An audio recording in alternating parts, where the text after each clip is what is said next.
আমাদের এখনো পর্যন্ত দেশে 17টি জায়গায় ওয়াটার মেট্রো রয়েছে। কলকাতা ওয়াটার মেট্রোতে যুক্ত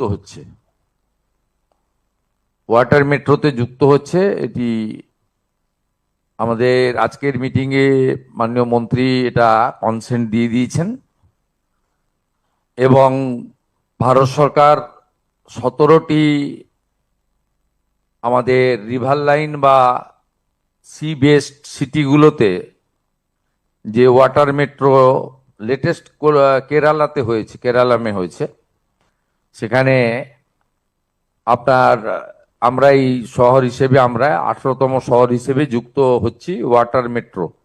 এটা শিপিং ডিপার্টমেন্টের একটি